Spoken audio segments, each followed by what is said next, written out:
Friends, it's Tuesday morning, September 30th, 2025,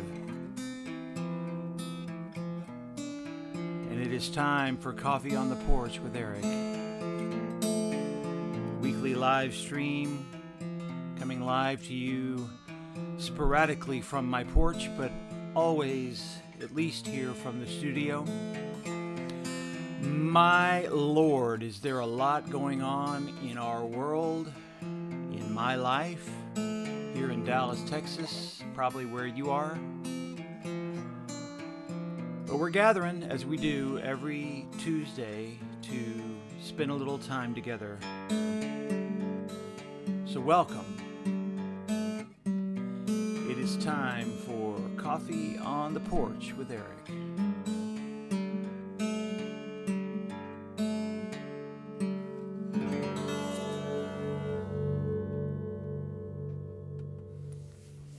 Friends, come on in. I'm going to scoot myself back, which I don't need to tell you about. I can just do that. I don't have to announce it, Eric. All right, let me get my controls going. That seems good. All the things I should do ahead of time. Hello, welcome. It's Coffee on the Porch, friends. This is a weekly live stream I have done for many years now. We have a beautiful little community that joins us from all over the country for an hour of conversation about spirituality, politics, music, and life in no particular order. Welcome. Glad you're here. I will say, I said this to the Kessler Park folks on Sunday. I really needed to be with them, and I'm feeling the need to be with y'all today. What a crazy week in the history of our country, and very specifically here in Dallas, Texas. And it continues today with news that I probably don't even know about because I've been just covered up in the things that I pay attention to. Now, I should tell you, I just saw the internet blip. I did restart the internet a minute ago. We've been having outages here in Dallas, Texas with internet in various parts of the city. I don't know. Hopefully that's not what's happening, but if it does, apologies ahead of time. Let me say good morning to you all and how glad I am that you are here. Good morning, John Crosswaite. Good morning, Peg. Peg Davis came to visit us at Kessler Park on Sunday. That was super nice to see your face, Peg. Good morning, Linda Waring from Ohio. Good morning, Bobby Berger. Bobby says we are out on the porch with our Coffee on the Porch mugs. Woohoo! Awesome. Joan Hawthorne Humphreys, welcome friend, my old colleague. Linda says good morning from Ohio. Tara Lang is here from Brownwood, Texas. Kat, welcome from just north of us here. Tara says good morning. Jan says Sawzak is does the C get pronounced? Sawzak? Apologies either way. Good morning, Nancy Kelly. Welcome. Cat Bird says good morning. Nancy Bryant up in Fort Collins, Colorado says hi. Hey, Liz Moen, are you at the lake? Are you at your lake? I hope you are. Oh, what is happening here? What is this very weird? Oh my Lord, what is going on? All right, y'all are seeing me right here with this? You're seeing this? This is what you're seeing? Because apparently I'm also live on my phone. And it has the same responses from y'all. I don't understand how that's even possible. This is very weird. This feels like the Twilight Zone. Look. See? Look, now you're seeing the camera. You see the camera there? And your comments? My phone thinks it's broadcasting on Substack right now. I don't know. Maybe it is. Maybe it's also broadcasting there. This is weird. I don't know if we have some split personality thing going on here. I'm not going to touch this. I'm just going to let it do whatever it thinks it's doing. I know, Jan, I don't know. Maybe synchronized devices, she's asking. I don't know. I don't know what this is, but it's weird. I'm now looking at myself, looking at you with all your comments, and it says there's 14 of you here exactly the way it says over there. So where is this feed going? Maybe this is just me. I don't know. I don't know. But I'm not going to touch it. I'm just going to let it do whatever it's doing because we're here. We're here. We're here. My Lord. Good morning, David Griggs. Buddy, I've been thinking about you this week. Good morning, Ann Swan. Okay, you're all arriving, as we always do here, for Coffee on the Porch. Y'all, a lot going on. So much going on that I cannot find my Coffee on the Porch mug. It's in the house somewhere. It wasn't where I thought it was going to be this morning. I didn't have time to look. Again, a lot going on. But look what was here in the study for me to use. It's a Christmas mug. I showed you this back during Christmas. Rejoice in the birth of a brown-skinned Middle Eastern undocumented immigrant. We'll come back to this later.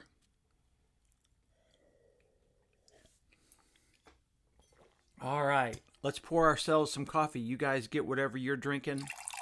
This is how we start. We get whatever our drinks of the day are. I'm gonna need all of this cup this morning. Good morning, Susan Baxley. Cheers, friends. I don't have the coffee. It's not a bad mug for the day. Just accidentally have this mug that feels like maybe not an accident. Rejoice in the birth of a brown-skinned Middle Eastern undocumented immigrant. Merry Christmas.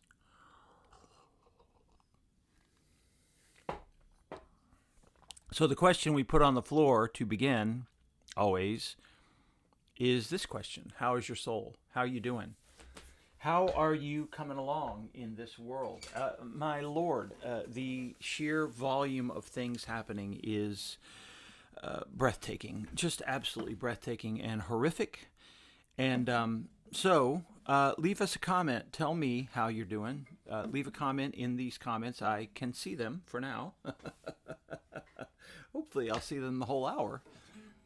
Now what's that doing? Oh, come on. I feel like I don't want to touch anything. I just want to let it go. But how is your soul? How you doing? Leave us a comment. We talk about those first. We do a little check-in. Breathe deeply. Think about, feel into how you are doing. And I'll noodle on this guitar for a minute.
All right, friends. I'm sorry. I had to send at least one text message just then. I'm trying not to do that kind of thing when I'm with you, but sometimes it cannot be avoided. All right, I'm going to adjust this down. There's a reason for it that you don't need to know. Let me read you what I am seeing from you. Well, Liz, I hope your call went well. Tara Lang says this: my soul is okay today because I get my hair braided today. Oh, that's a good, nice, small thing to have happen today. Tara, I hope it goes well. Cat Bird says, I'm currently reading Mel Robbins' Let Them theory. Ah, yes, I've heard about this. And it's helping me modulate my anxiety about everything going on within and without. Yeah, I'm very interested in this. I feel like it is a cousin of the sort of uh, the AA wisdom of what control what I can control and let go of what I cannot control. And in my language, my Christian language, very close to my prayers of giving back to God, giving things back, the things that I know I can't control. I think there's also a positive wisdom. I don't know much. I've just heard the outlines of this idea, but it is interesting to me, and I do think that another piece of it, which I hope he's covering, is the positive benefit of trusting other people, letting people be themselves, and seeing what develops out of that connection and relationship. I hope that's what he gets to. Let me know, Kat. Let me know how that goes. Peg Davis says, my soul is good. Rocking along, slow and steady. Awesome. And Swan says this: I had to take a break from the news. My soul is much better. Reading A Bigger Table by John Pavlovitz. That, I bet, is a great thing to be doing right now. Linda Waring says this: my soul is glad to be with you all. I have several groups I'm involved with, and all is good. As a retired civilian working for the United States Air Force, I am very interested in a lot that's going on today. Yes, same. I'm not in your professional position, but very interested. Many people were on deferred retirement until the 30th of September, so they will be off payroll by tomorrow. Interesting. Concerned about the new defense strategy that is said to be part of the Secretary, I'm just going to call him the Secretary's plan. Concerned about the meeting today with the high-level military officers. I am too. I'm very troubled by all of that, and troubled by a president who demands loyalty to himself and not the Constitution. Very troubled about that, and I hope that a lot of people are. I hope. And of course, worried about a government shutdown. Yes. Liz Moen says this: my soul is restless, living from one busy family event to the next. All are good, but can't settle to imagine life in the longer run. It is breathing. It is breathing a bit, taking those steps in between, I think, Liz. But yeah, I get it. I get it. You know, life is always stressful. Life is always stressful. In the best of times, life is stressful. And these are not the best of times. And so we all have these added levels of stress on top of it. So I'm not, I can't imagine it either, Liz. It's a challenging time. Marma Lindy, what a lovely name. If you are paying attention, how can you be okay? That's a very good question.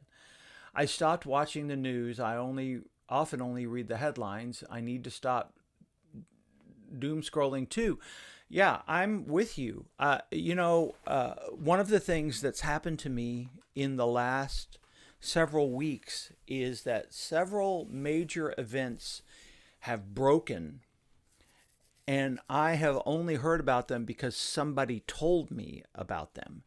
I have not been anxiously reading every news headline. Now, last week I made some exceptions to that, which I will talk about in a moment. But that's happened to me where several times lately, and I got to tell you, I think I'm healthier because of that. And it's not that I'm trying to ignore the world. I'm trying to carve out some space where I can keep my own spirit centered in some way. And if I'm just, we've talked about this so many times, if I'm just obsessed with the dings on the phone. By the way, who was it that was reading Chris Hayes's book last week? Was that you, Linda? Somebody was reading Chris Hayes's book, which is all about this, about how we're all pulled in by the dings of the social media 24-hour news cycle. David Griggs says this: extremely troubled today. Hundreds of military generals are to be lectured on the new aggressive focus of the War Department. The federal government is on the verge of shutdown, and many of my former federal colleagues facing potential unemployment through no fault of their own, and an out-of-control authoritarian government taking hold. October 18th could be historic. David, I'm embarrassed to say I don't even know what October 18th is. Is that? I know there's some protests planned for that day, I think. Yes. Let go and let God. I think Joan is referring back to the let them conversation of a moment ago. I think, yes, I agree. Oh, wow. Liz Moen says this. This is cool. I returned from a trip tour to Ireland with Marcia McPhee. Awesome. A week ago. Hit the ground running, but hoping to process soon. Marcia is amazing. She's one of the most amazing humans in the world, and I'm jealous. I hope that went well. And Linda Waring is confirming, yes, I just finished the Chris Hayes book. So thank you all for sharing what you're dealing with. That Chris Hayes book is, it's worth your time. It's worth, honestly, Marmalindi, if you are at this place where you're wrestling with this, yeah, that Chris Hayes book is not a bad idea. The Siren's Call, it helps set the table for what we're all going through in terms of how our attention is being pulled, how the levers of our attention are being pulled. And look, the current administration they are geniuses at this, for better or worse. They are, I think, mostly worse, but they're very good at it. But we all are. Everybody, I mean, what we're doing right here, I'm in an online space trying to get your attention. And social media, and Chris Hayes himself, he all but says this. This is what makes the book fascinating, is he's a part of this attention economy, but he's willing and able to step back and analyze it in a way that is helpful, I think. Yeah, so David, I think that's what I was thinking. David is pointing out the next No Kings protest is on October 18th. Many more folks are motivated to participate. I've heard the authorities will be aggressive in arrests. Well, that's going to be interesting, isn't it? That's going to be an interesting point. At some point, the public will erupt in opposition. I wonder what that will look like. David, yeah. We're not in a good place. We're not headed to a good place. And I don't know. I don't know. It doesn't seem, it feels like a slow moving train toward more chaos and violence. And I don't want to say that out loud because I, in all my heart, don't want that to happen. I don't want to call it into existence. But I am very worried about what's coming. And I have been, y'all have heard me saying this for months. All right, there's so much going on. You've already named it. This meeting with the generals today. I'm sure that's the big lead of the news cycle. A government shutdown, also a big deal, which may well happen this time. Unlike other times where it's been staved off at the last minute by a deal, I don't know. I don't know. And then just everything, y'all, everything. But we've had a few things going on here in Dallas, Texas. I don't know if you've heard. I'm being sarcastic. I know you've heard. Y'all, let me do a few announcements. Let me thank you. Thank you for sharing. I'm going to move to myself and what I've been going through and what we're doing here. Hey, good morning, John Bryant, up in Foco, not Foho. Hey y'all, look at this. I mentioned this last week. It's happening. It's happening right now. Unfinished Business is out. It is available for you to find and to purchase or to listen to, whatever you want, however you handle music in your life today. Unfinished Business, a new record from me. It dropped yesterday, my mother's birthday, by the way. And it's 16 tracks, polished up, retracked, re-recorded, including some priceless tracks for those of us in the folk music world with Rachel Bissix. An amazing name. People are stunned by that, by the way. I've been holding on to this material for a long time. So it's out there. It doesn't matter. Whatever you do to listen to music, if you're an Apple Music person or Amazon or YouTube or Spotify, Pandora even, Tidal, all these places, you will just look for my name. Google my name or search my name. And Unfinished Business will pop up. If you would like a physical CD, those are going to be available. We've had a bit of a snafu. The delivery date on those is probably pushed back to mid-October, late, maybe the third week of October now rather than the second. So I apologize for that. I'll send an email to all of you who've ordered. If you want to pre-order a CD, that's still possible. I would love for you to do that. If you want a CD at ericfolkerth.com, at the website, that's where you would find the CD. But I'm super excited about this. And look, I'm trying to get the word out about this in the middle of also trying to manage all the chaotic information of all the other things going on in our country and world. It's a lot. Here at Kessler Park, we continue with Wednesday Night Live every Wednesday night out in the forest. It's amazing. We had 60 plus kids last week. Y'all, as you know, Wednesday was a terrible day in Dallas and the country. And what a blessing to be able to end my Wednesday hugging some parents and staff out in the forest, in Roberts Forest, and just doing this small, normal thing, Wednesday Night Live. Friends, in the third week of October, that same weekend of the No Kings rally, Kessler Park's going to have its big celebration of 100 years. We have 60 reservations so far for our lunch. We're assuming we'll have between 100 and 150 people in a tent that looks something like this. La Comida, our beautiful friends in Oak Cliff, who, by the way, have been declared Best Tex-Mex in Dallas by the Dallas Observer. Congratulations to them. The Best Tex-Mex in Dallas will be served that day on the lawn at Kessler Park. Get your tickets now. Please make a reservation. It's going to be an amazing, beautiful, wonderful event as we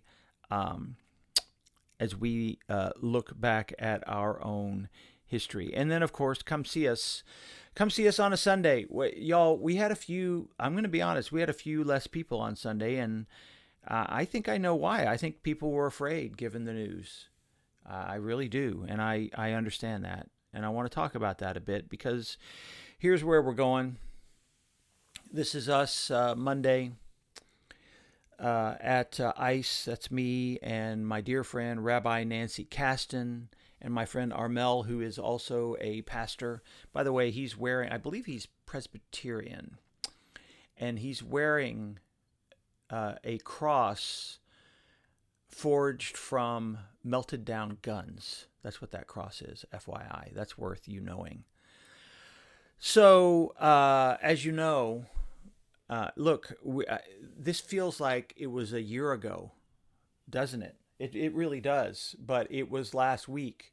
It was last week here in Dallas, Texas, that a lone gunman attacked the ICE facility. I woke up. I woke up Wednesday morning. I had a cup of coffee. I sat right here at the desk. I thought, okay, I have a couple of essays I've been working on for months. It's like, I'm going to finish one of those essays today. And I opened up the news, and well, actually I didn't even get to the news because people started texting me. Eric, are you at ICE? No, I'm not at ICE. It's Wednesday. Oh, I'm glad. Why? There's been a shooting. So it is one of the more surreal things that's happened in our lives. We have so much physical violence happening in the world today. And it's one of the more shocking things that this place where we have been at the Dallas ICE headquarters every Monday since the first Monday of May. Some group of these people, usually we are there with a group of 20 to 40 people. We did not have that Monday by intention, which I'll talk about in a moment. But we pray. We pray for the ICE agents themselves. We pray most especially for the migrants who are coming for their appointments, because we have been aware that some of them go into that building and do not come out. They are detained. They are put into a holding pen, and then they are eventually shipped off to other places. We have talked with family members who come to the sidewalk weeping, saying, my loved one went in and they've been in for hours. I don't think they're coming out. They don't get any word. These people waiting in the parking lot sometimes don't even get any word. So it's been an unjust, uncompassionate situation for a very long time. And we've been praying for that. We've been standing there. Well, as you know, a lone gunman went on the roof of a building in back of ICE headquarters and just started indiscriminately shooting into the parking lot and the building. It is very clear now that he was trying, I guess, I don't know. I don't want to get in his mind. I don't know the guy. It's another horrific act of violence. That's what I know. He was clearly opposed to ICE. He clearly wanted to harm ICE agents.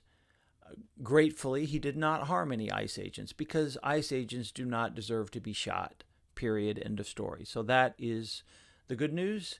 The horrific news, however, is that he did shoot several migrant people.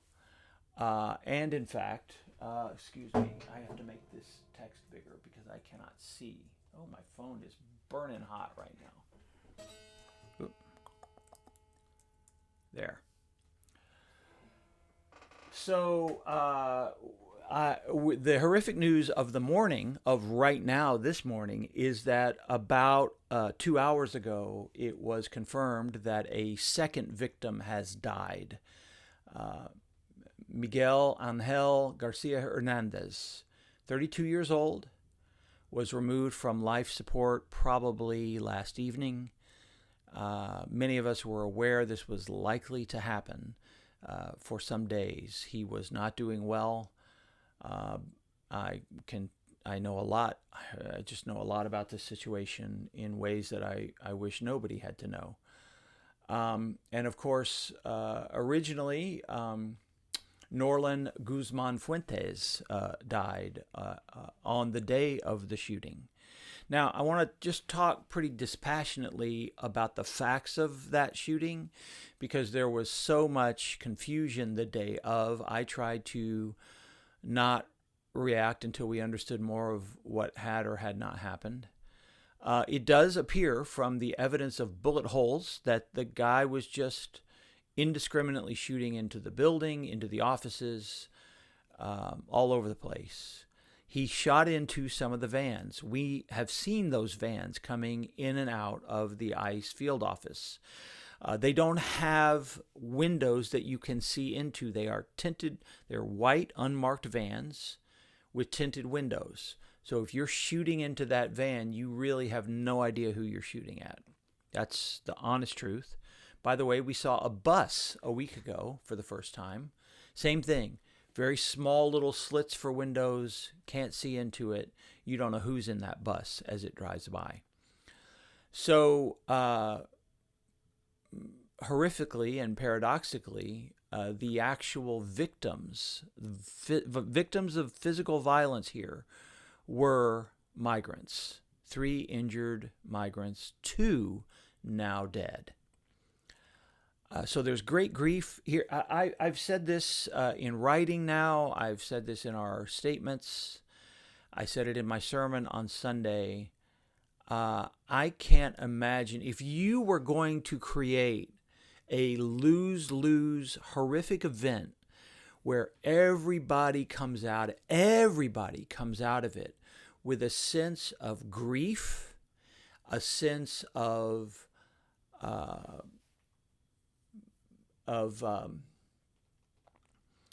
righteous anger from your own perspective. Whether it is righteous anger or not, it almost doesn't matter. It's what people are feeling and their reaction, especially their initial visceral reaction. I cannot imagine a worse event than this event right here. Because think about it. If you are pro-law enforcement, if you are pro-ICE, defender of President Trump and his policies, you come from this event believing that people are trying to kill ICE, which clearly is the case, okay? If you are supporters of migrants and demanding their just treatment, you are also furious. I am furious that literal migrants have become the victims here, and there's almost no more perfect metaphor, except it's not a metaphor, it's real. It's a real example of how the poor end up paying for the power of empire. I mean, that's what happened. Now, immediately following the shooting, mid to late morning, there was a press conference there at ICE. It's the only press conference I paid attention to because I've actually been getting my information straight from many reporters that I've been talking to. And mid-morning, our mayor, the acting ICE director locally, some FBI folks, and Senator Ted Cruz were all there at and the chief of police, Dallas chief of police. And they identified this as an act targeting law enforcement, which was the intent of the event. There's no question that was the intent of the event. What they failed to do, and what was poor leadership on their part at the moment, was they failed to name and be clear that the physical victims of the attack were the migrants themselves. They didn't even mention it, really. They didn't mention it at all. They didn't mention it till later. Oh, by the way, yeah, the actual victims were the migrants. It took them days to officially release the names. I believe they released the names Friday or Saturday evening. I'm sorry, the days are all running together. It took days for them to do that. And again, it's just factual information, y'all, that you would expect the government to share. Media sources figured it out. The community figured it out. Our Latino and Latina brothers and sisters who are on the ground, activists in Dallas, Texas, figured out who these people were, going to the hospital, praying for them. There was a prayer vigil, which I could not attend last week, for the gentleman who has died, for Miguel. And it's just horrific, y'all. It's a lose-lose situation, and violence is the problem. It really is. This guy, yes, just like Deportee. Bobby, I almost played Deportee today. I probably will play it next week because it'll still be appropriate. Didn't I play it about a month ago? I think I did. So, I just want you to know we as clergy we tried to name both the fear that law enforcement are living in, which is a legitimate, understandable fear, and also stand with the affected persons. We have to be able to do both of those things. I think as pastors we do. Look, everybody stands in a different place. Some people are not in a place where they can do that. Some people are so angry with law enforcement or government officials that they cannot do that. I understand that. ICE is not acting justly all around the country. They are doing horrible things to people. Horrible things. Violating civil rights. There's all sorts of stories coming out about them detaining American citizens. Up to more than 15 American citizens have been detained by ICE. All while they're screaming, I'm from here, I'm American. And doesn't matter. Doesn't matter. But even if they weren't American citizens, y'all, the way they're going about this business is intended to sow fear in the community. I am confident that is true. And so, yeah, people are angry. They don't deserve to be shot, but America deserves a government that doesn't behave this way. And both those things can be true. No one deserves to be shot, and the government deserves to act more justly. We can walk and chew gum at the same time. We have to be able to. We really do. So, but I'm very empathetic to the ICE agents who are anxious. I think I've told you before. We've dealt with in the past a litigant who tried to bring a gun into Denise's court. We don't talk about this stuff much because you don't want to encourage it, y'all. You don't want to make it worse. But yeah, that happened one time. They caught him. He didn't get there. Said he was going to court to finish his divorce. This is what he said. His hearing was 4 hours later. There was nobody in the courtroom at that point but my wife, the judge. Nobody related to his case. And he was caught with a gun trying to come in the building. You tell me who he was trying to see. So this gets to be very existential. I understand that fear. I have ministered with a Dallas police sergeant who sent some of their officers to be downtown, some of the officers who were killed about 7-8 years ago on the streets of Dallas, Texas. It was one of the more surreal nights of my life, where I'm fielding calls from them at the hospital, holding the hand of their dying Dallas police colleague.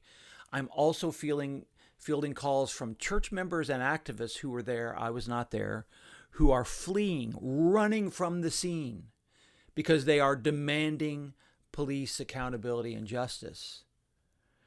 So we have to understand that these fears are real everywhere, and silence is not the fix, nor is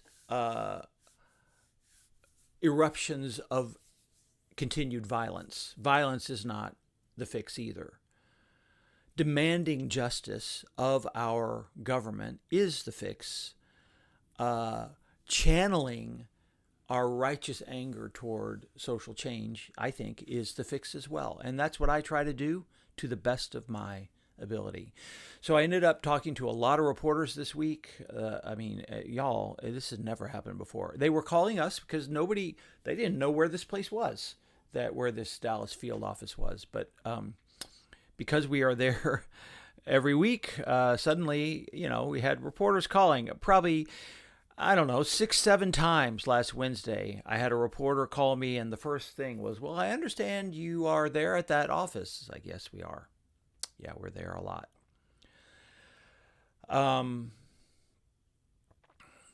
New York Times, Washington Post, Dallas Morning News, Channel 5. Those are the sources that I spoke to, and I commend all of them. They did a remarkable job of quoting me correctly. I'm just going to say this. That doesn't always happen. The media often gets it wrong, but they did a remarkable job this week, and I'm grateful to them for that. So where are we? A second person has died. The community right now, it's part of why I was a bit late this morning. A community right now is having a conversation about how to respond. So stay tuned for that if you are here in Dallas, because there's probably going to be a plan for some vigil, prayer, and/or response. We'll have more to say about that later. We were back at ICE yesterday. We asked our large group to stay away because we had been told the building would be closed, and in fact the building was closed. So 4 of us went. Mara Bim is filming this video here, so she's not in the picture. But there, as you can see, there's not many people there at that moment. However, when we arrived, I just need to tell you all this. When we arrived at about 7:45, there were dozens, 50 to 60 people milling about in front of the caution tape. The parking lot was empty. It was all roped off, but these were migrants who had shown up for their appointments. Many of them, we came to understood, had had appointments scheduled for Thursday and Friday, and they were told to come back Monday. This is what they were told on Thursday and Friday. Come back Monday. It was chaos Thursday and Friday. They were told that the ICE office would be open Monday. The Dallas Morning News had reported that it would be open Monday. Very late Thursday afternoon, ICE announced it would not be open Monday, which does not surprise me, by the way. I'm not slamming them for that decision. I don't think they've fixed the bullet holes yet, y'all. That place is still a crime scene. They need a little time to figure out how to live back into that space. It doesn't surprise me they wouldn't be closed. What did surprise me was they did not communicate at all with anyone who had an appointment, from what we can tell. Or there are many people who had appointments who just didn't check, or who don't have an app or the phone. Whatever reason, dozens of people, it eventually was hundreds of people, showed up yesterday. There was mass confusion. And so we pastors are the ones telling them, bad news, ICE is not open today. Very sorry. Very sorry, it's not open today. And they didn't believe us. I wouldn't believe me. Would you believe a big white guy in a cowboy hat? Would you believe these 3 people if they told you, hey, I know they told you to be here today, but it's not open today? Would you believe these guys?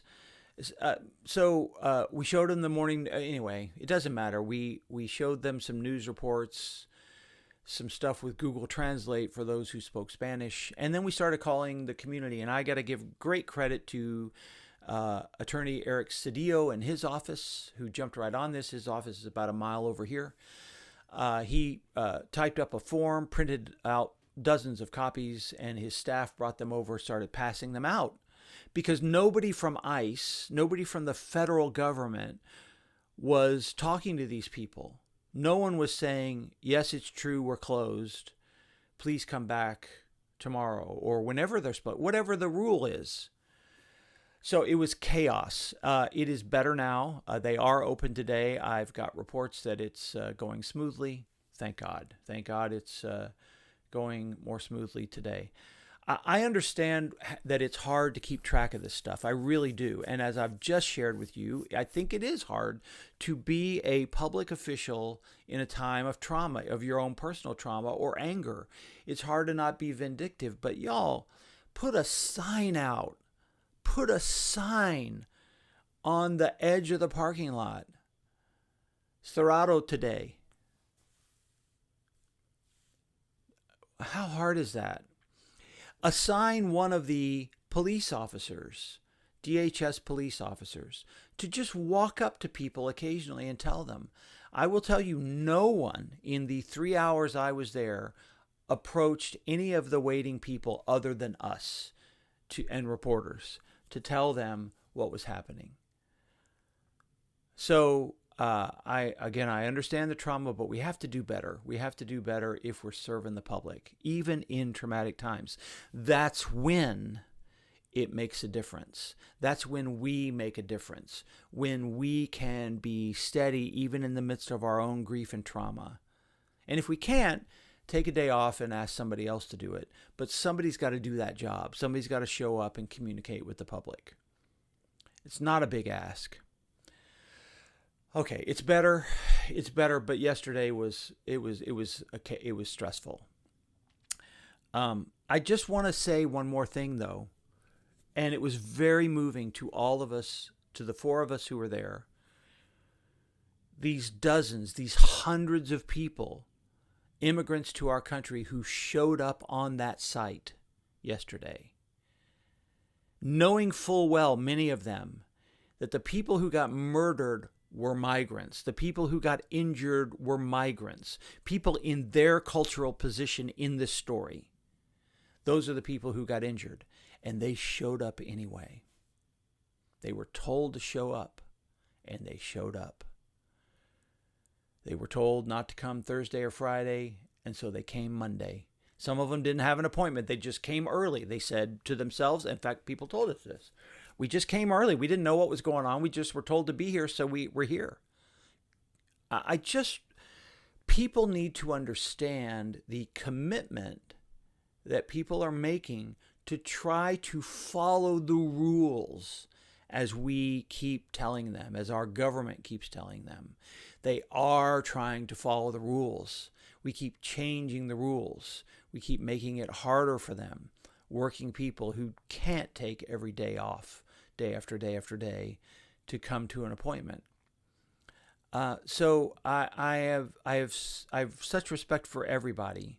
I have respect for public service, but I have a lot of respect for people who would show up at that site where people died by gunfire, other migrants died by gunfire, and they showed up anyway, and nobody told them a thing about what they were supposed to do.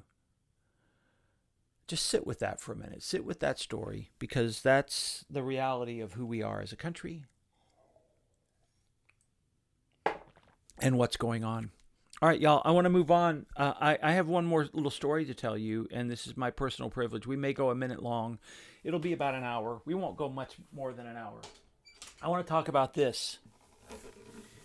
I hope you can make this out. This is a close-up of a mural. Oh, I meant to make it full screen. Did I make it full screen? Yeah, I did make it full screen. Oh, shoot, now I'm messing up. This is a close-up of a mural on 23rd and a half Street in Austin. There's a mural there that's been there for decades, and it was there when I was a student 30 years ago. And this is a gentleman, a very small man, Latino man, asleep on the grass underneath a windowsill. It's a close-up. I'm sorry I don't have a farther away shot, and it's grainy, and it needs to be touched up. There's more to tell about this story, but I wrote a song about that man, and I would like to play you the song. It's on the new record, which is why I think of it. But I think it has everything to do with... the story of this has everything to do with everything we're talking about in our culture, of seeing people as humans. This is called Find a Home. And I'm just going to play it because it tells the story, and then I'll go back and fill in a bit more. It's called Find a Home.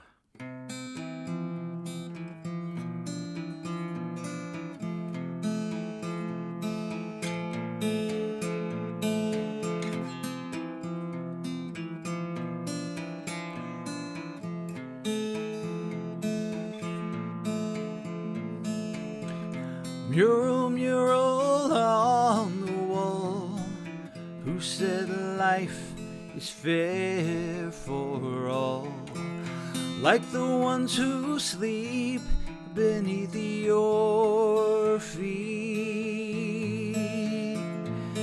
By light of day the students play, they spend their daddy's take-home pay. But home for them has never meant the street.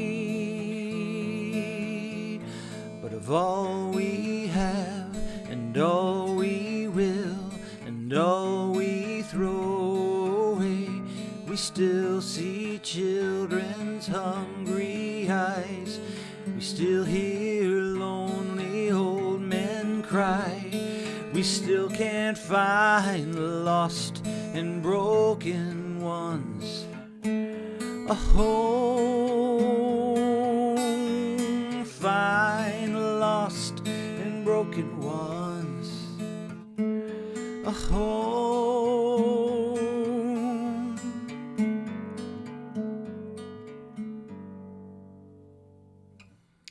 Sleepless nights and neon lights, I'm walking to divine the wrong from the right, and talking with the worms along the way. Who is that? You challenged me. It's a homeless bum, I thought carelessly. It's me, screamed, and it was, and it's still today.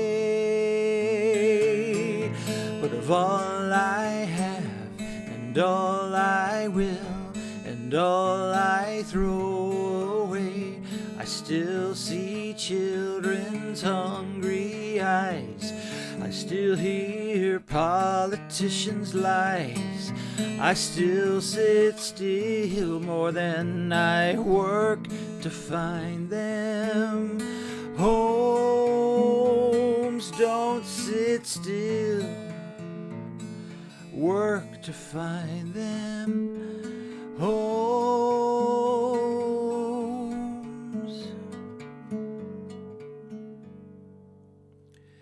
Pee-wee, do you remember me? My blank stare, standing silently, fixing in my eyes your image there. Brick and paint preserve you still, just beneath the windowsill, sleeping like you've never had a care. And are you still now just as proud to be part of the mural's crowd? Do the young still taunt and laugh and look away as on they pass? And are you dead or still alive? No thanks to me. Did you survive, and did you ever find a place to call your home? Ever find a place to call home?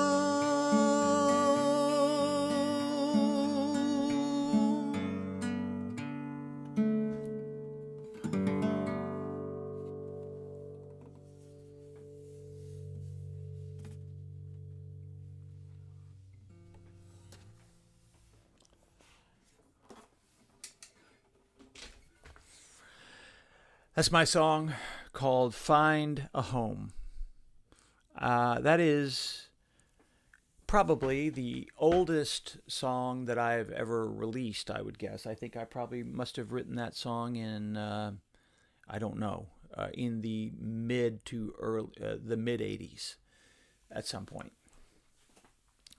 And it was inspired by meeting this guy. The story in the song is absolutely real. Once upon a time, as a student at UT Austin, the place that blew my mind open, well,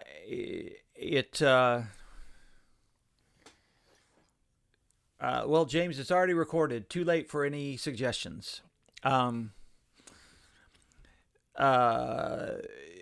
would take these very long walks late at night, and just thinking about life, probably dangerous from a public safety point of view.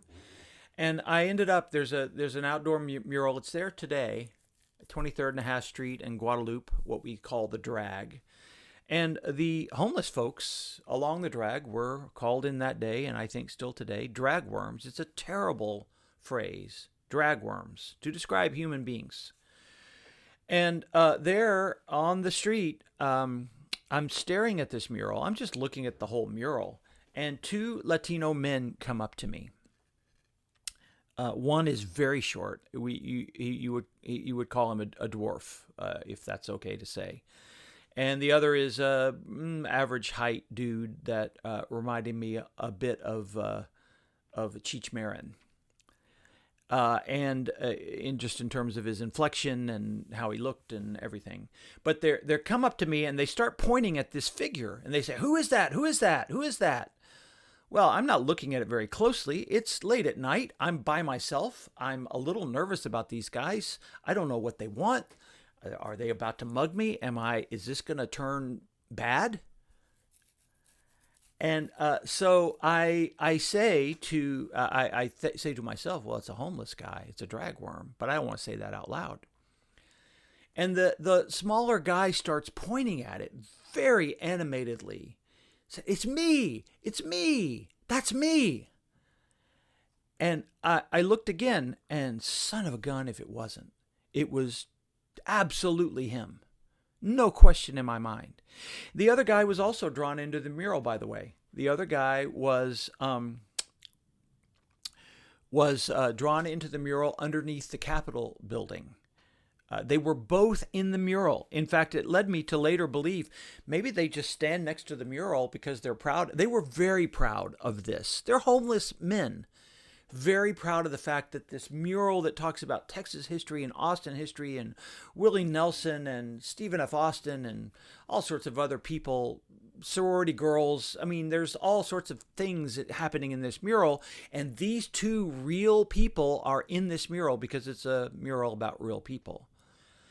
And it made me think maybe they just stand there very proud, waiting for unsuspecting people to come up and talk to them.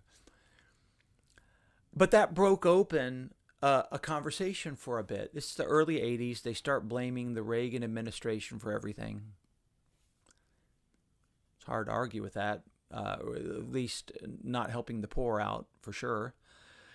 And it was just, it was awe-inspiring moment. And friends, the first moment ever that I personally talked to a homeless person as a human being.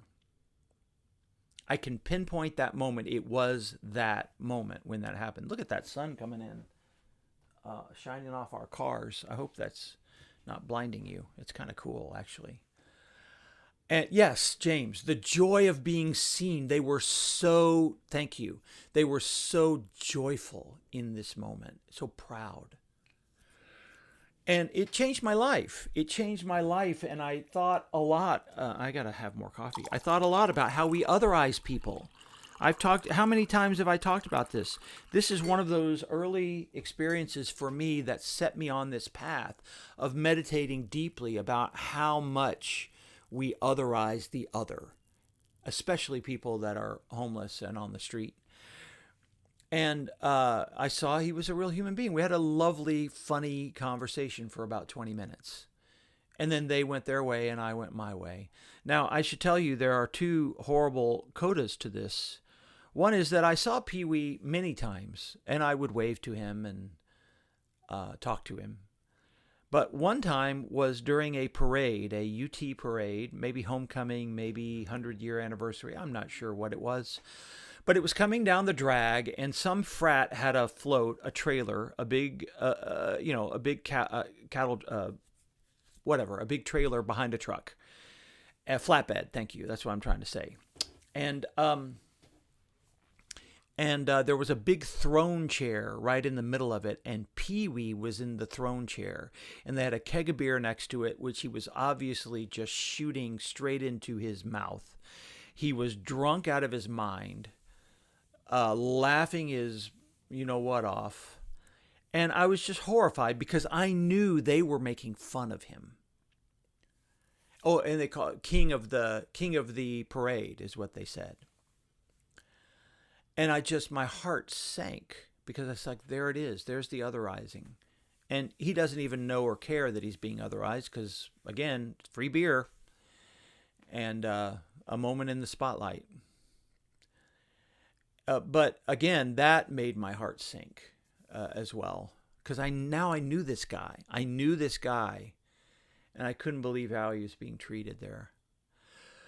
So this is what I think can change our hearts still, friends, is if we get past the otherizing. Can we see the migrants that are coming to our country as real people, not as invaders? They're not invaders, most of them. They're not criminals, most of them. Again, I'll keep reminding you of this. The clear studies show migrants commit crime at a rate less than American citizens. Factual data, look it up. Now, do they commit horrifying crimes? Yes, because human beings commit horrifying crimes. But otherizing them is not a way to build a society. It's a way to tear a society apart. That's 100% true. So now, by the way, the last final coda, this is now gone. I probably took this picture in the, I don't know, 1990, maybe. I went back to Austin to make sure I got the picture after I wrote the song. And I'm sad to say that Pee Wee has been painted out of the mural. It's been touched up years on years. And he's gone, and I've kind of wanted to ask those in charge, hey, what happened here? In fact, now that the song is out, I'm very likely to do that, very likely to send that to some artists and say, hey, you know, that guy meant something to some of us, and he was a real person, just as real as Willie Nelson and Stephen F. Austin. So anyway, but I remember him. And I took the picture and I wrote the song. And the song, how about this segue? The song is out today. And you can go, whoops, I moved right past it. You can find it on your favorite music app. I would love for you to hear the version. It's beautiful. I will say the lead vocals are a little low in the mix. There was no way to fix that, unfortunately.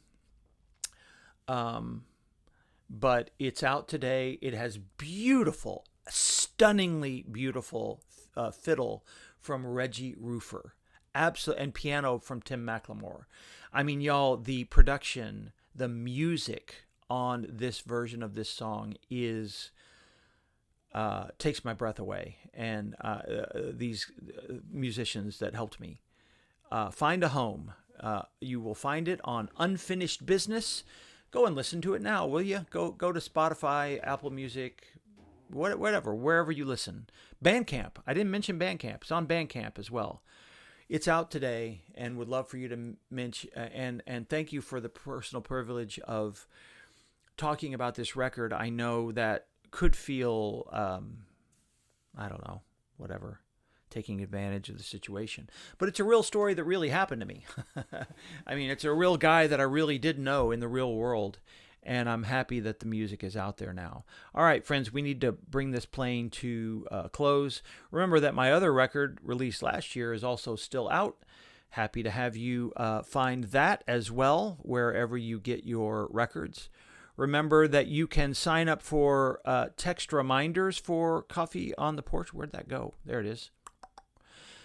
Text reminders for Coffee on the Porch are available to you. We try to send those about 30 minutes ahead of the show so that people can get ready and join us live. We've had a bit of a smaller crowd today. I hope you guys are okay. You've gotten very quiet. I hope that's not a bad thing. But we were a little late getting on, still went for about an hour. Thank you for being with us today. We didn't get into any of the other stuff that's going on in our world right now, and if that feels like an omission, I apologize. But I just wanted to talk about this othering through the metaphor of this song, because that's the heart of the problem, y'all. It really is the way we fail to see each other as people. And we got to find a way through that to some healthier place. And I don't know how we're going to get there, but I'm committed to keep working on it every day. I really am. So pray for our nation, pray for this meeting of the generals, pray for the government shutdown, government workers, all of that stuff that you guys said. Yes, no more othering. Here's to no more othering. Look, we're going to be drawn to it, all of us. We all are tribal. One of the things that I am most annoyed with progressives is that we're very good at naming the othering of the other side, but we fail to name what we do. I hope you've heard me say this before. And it's very hard to name your own othering because it's tribal. It's almost innate. So I don't know the way past it all, but I know that's got to be the path. No more othering, as Joan says. David says this, we're here. Don't bury your head in the sand. We all have to stay up with what's going on. We can't fight the light if we are in the dark. 100% to all that. Well, thank you for everybody. And David, we didn't even mention. Dadgum. You know what, y'all? The news is so quick. I didn't even get to mention to y'all. David Griggs and I together, he took more than this, but he and I together took 9 trips to Russia. And one of the outgrowths of that was a sister city relationship between Dallas, Texas, and Saratov, Russia, the place we went 9 times. I'm very proud of that work, and I know David is very proud of that work. It was an absolute example of everything we're talking about that we should be doing. Building bridges between cultural enemies. There were no greater enemies that we had in that moment than Russians. Now, we're in a different place right now. I'm not happy with the Russian government either.